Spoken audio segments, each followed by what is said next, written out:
If you find yourself near the woods of Blackwater Ridge when the heavy fog rolls in, locals will tell you to keep your mouth shut, especially if you hear someone whistling. Long before the internet existed, travelers in the 1940s reported hearing distinct melodies echoing through the damp trees just before people vanished. But there was a deeply unsettling detail in these early accounts. The entity copied songs specifically familiar to the people it was hunting.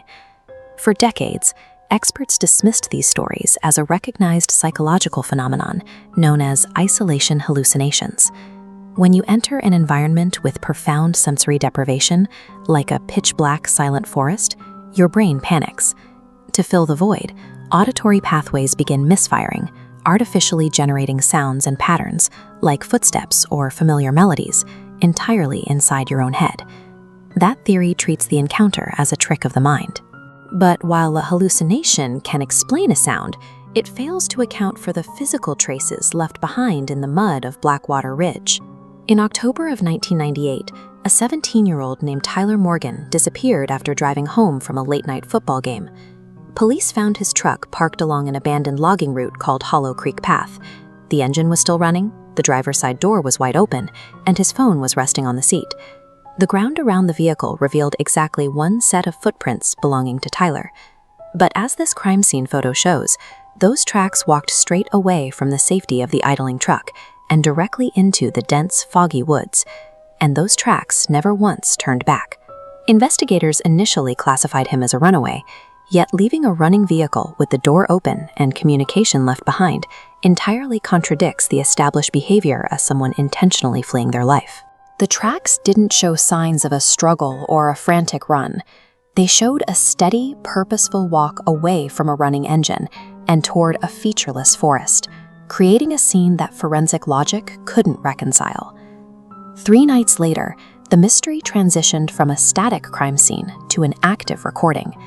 At 2:13 a.m., a woman named Clara Jenkins called 911 from her heavily isolated home near the edge of those same woods.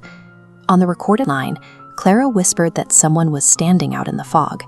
When asked for a description, she noted the figure was completely motionless and, in her words, too tall. The operator then heard exactly what Clara was hearing.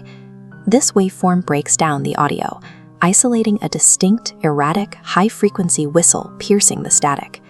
Then Clara's voice abruptly drops out. For 11 seconds, the line captured dead air, broken only by that slow, off-key melody outside her window. When units arrived minutes later, they found the front door deadbolted. The lights were on, the television was running, but Clara was completely gone. This recording shifted the town's understanding of the threat.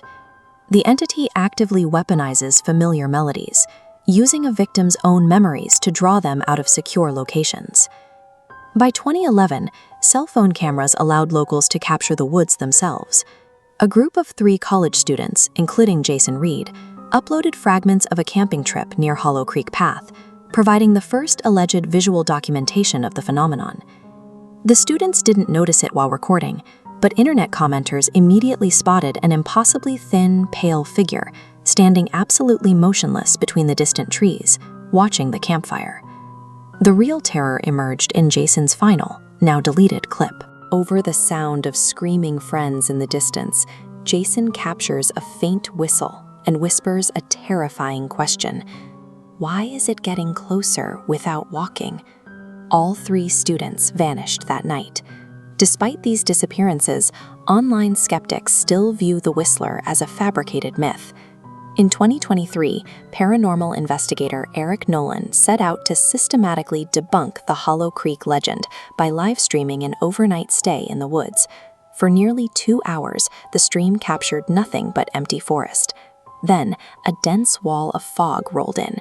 Eric grew quiet, staring into the trees, just as his live chat exploded with messages pointing out a faint, familiar whistling bleeding into the microphone audio.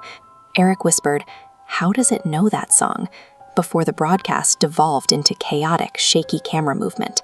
His flashlight beams swept frantically through the fog, briefly illuminating a tall, pale figure with unnaturally long arms, right before the feed abruptly terminated.